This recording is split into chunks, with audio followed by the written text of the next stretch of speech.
లోక్సభ సమరానికి కమల యోధులు 195 మందితో బీజేపీ తొలి జాబితా విడుదల చేసింది. ఆ వారణాసి నుంచే మళ్ళా నరేంద్ర మోడీ పోటీ చేస్తున్నాడు. జాబితాలో అమిత్ షా, రాజ్నాథ్ సింగ్ సహా 34 మంది మంత్రులకు చోటు కల్పించారు. న్యూఢిల్లీ నుండి సుష్మా స్వరాజ్ కూతురు బన్సూరి స్వరాజ్కు తొలి అవకాశం. ఎవడేవాడు ఇంది 24 గంటల పాటు కాంగ్రెస్ పార్టీ మీద ఏడ్చేటువంటి ఎదవలు ఎవరైతే ఉన్నారో ఇప్పుడు చూడండి. సుష్మా స్వరాజ్ కూతురు బన్సూరి స్వరాజు ఈరోజు ఢిల్లీ నుండి పోటీ చేస్తూ ఉంది. ఇక మరి ఇది కుటుంబ పాలన అనరా, కుటుంబ రాజకీయాలు అనరా? ఈరోజు కుటుంబ రాజకీయాలని మాట్లాడేటువంటి వ్యక్తులు ఎవరైతే ఉన్నారో మరి సుష్మా స్వరాజ్ కూతురికి మీరు టికెట్ ఇస్తారు? ఆ విషయాన్ని కూడా చెప్పండి. ఇది కుటుంబ రాజకీయం అని చెప్పరా? దీన్ని కుటుంబ రాజకీయం అనద్దా? ఈరోజు అమిత్ షా కొడుకేమో మంచి రాజకీయాలు చేస్తాడు, మంచి పదవుల్లో ఉంటాడు, అది కుటుంబ రాజకీయం కాదు. అందరూ మొత్తం బీజేపీలో ఉన్న నాయకులు అందరూ కూడా వాళ్ళ కొడుకుల్ని కూతురులను తీసుకొచ్చి రాజకీయాల్లో పెడతారు. దాన్ని తప్పనద్దు. కానీ ఈరోజు కేవలం కాంగ్రెస్ ప్రభుత్వం మాత్రమే కుటుంబ రాజకీయం అంటారు. దాన్ని పక్కన పెడితే తొలి జాబితాలో తెలంగాణ నుంచి 9 మంది అంట.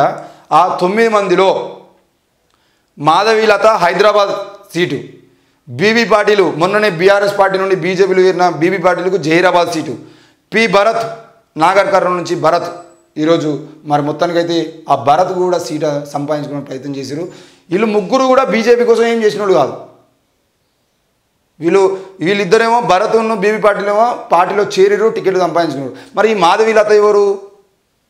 ఈ మాధవీలత ఎవరు అని అంటే నేను ఒక విషయం ఏంది అని అంటే ఈ మధ్యకాలంలో కొన్ని మీడియా సంస్థలు ఈ మాధవీలతను హైలైట్ చేసేటువంటి ప్రయత్నం చేస్తున్నాయి. ఎందుకు హైలైట్ చేస్తున్నాయి అంటే కేవలం ఈమెకు compulsory BJP ticket, MP ticket వస్తాయి కాబట్టి ఈమెకు ఎంపీ టికెట్ వచ్చేది ఉంటే ఈమె హైలైట్ కావాలి కాబట్టి కావాలని ఆమెను అసలు ఆమె ఏం చదువుకున్నదో తెలియదు కానీ ఆమెతోని మొత్తం ఉపాధ్యాయులకు, టీచర్లకు, దాంతోపాటు పేరెంట్స్కి, మొత్తం హిందూ భక్తులందరికీ ఒక పూజా కార్యక్రమంలో ఆమె కూర్చోబెట్టి విద్యార్థులకు కూడా మోటివేషన్ క్లాసులు చెప్తా ఉంది, సైకాలజీ మోటివేషన్ క్లాసులు. మొత్తం వేదాల్లోనే ఉన్నాయి. దేశానికి సంబంధించిన ప్రతి కట్టడం కానీ ప్రతిదీ శాస్త్రవేత్తలు కనిపెట్టిన ప్రతి విషయం కూడా వేదాల్లోనే ఉంది. వేదాల సారాన్ని మనం అర్థం చేసుకుంటే ఈరోజు దేశం ఎప్పుడూ బాగుపడాలని చెప్పేసి చెప్తా ఉంది.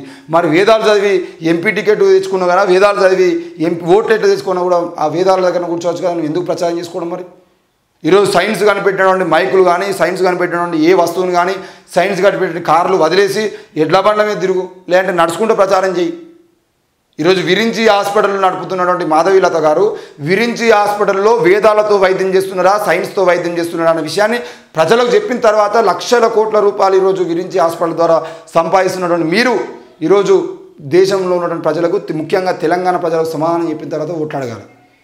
వేదాల్లోనే అన్నీ ఉన్నాయన్న మాధవీలత ఈరోజు వేదాలతోని మాత్రమే వైద్యం చేయించకుండా, వేద పండితులతో వైద్యం చేయించకుండా ఎందుకు ఎంబీబీఎస్ చదివినటువంటి సైన్స్ డాక్టర్లను పెట్టి ట్రీట్మెంట్ చేస్తున్నారో సమానం చెప్పాల్సిన అవసరం ఉంది.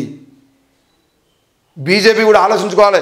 ఇట్లాంటి వ్యక్తులందరినీ తీసుకొచ్చుకొని ఎంపీ టికెట్లు ఇచ్చి ఇప్పటికే బండి సంజయ్ని, రాజాసింహాసంటుని ఈ తెలంగాణ ప్రజల మీద పెట్టి తలకాయ నొప్పి చేస్తున్నాడు. మీరు మళ్ళీ మాధవీలత వంటి వాళ్ళని ఎందుకు అని అంటే కంపల్సరీ మాధవీలతకు టికెట్ కన్ఫర్మ్ అయింది కాబట్టి ఈరోజు మీడియా సంస్థలు కొన్ని అయితే అసలు ఎందుకు ఆ మీడియా సంస్థలు నడిపిస్తున్నాయో తెలియదు కానీ కేవలం అశాస్త్రీయతను చూపించడం కోసం మాత్రమే మీడియా సంస్థలు నడుస్తూ ఉన్నాయి.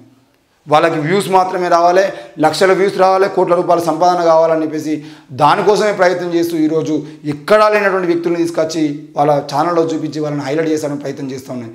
కాబట్టి నేనేం చెప్తున్నా అంటే దయచేసి తెలంగాణ ప్రజలారా వచ్చే అటువంటి ఎన్నికల్లో మీరు ఆలోచించి ఓటు వేసేటువంటి ప్రయత్నం చేయండి. ప్రతిరోజు చెప్తున్న విషయం ఇదే, దయచేసి ఆలోచించి ఓటు వేయండి.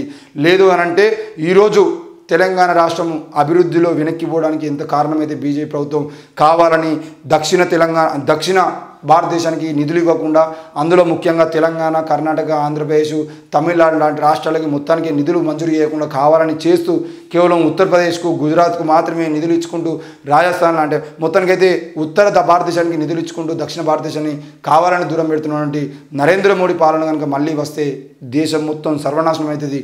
ఇట్లాంటి వాళ్ళందరినీ తీసుకొచ్చుకొని టికెట్లు ఇచ్చి వాళ్ళకి ఈరోజు వాళ్ళకి అసలు ఏం రాజకీయం ఏమో తెలియదు, ఏం తెలియదు కానీ వాళ్ళని తీసుకొచ్చి ఈరోజు అంటే ప్రజల కోసం పనిచేసిన నాయకుడిని కాకుండా పార్టీ కోసం పనిచేసేటోళ్ళను ఈ దేశంలో అశాస్త్రీయతను పెంచి పోషించే వ్యక్తులు ఎవరైతే ఉన్నారో వాళ్ళకి టికెట్లు ఇచ్చడానికి ప్రయత్నం చేస్తున్నారు. కాబట్టి ఆలోచించి ఓటు వేయాలని చెప్పేసి కోరుతున్నాం. చూస్తున్నానండి. Thank you.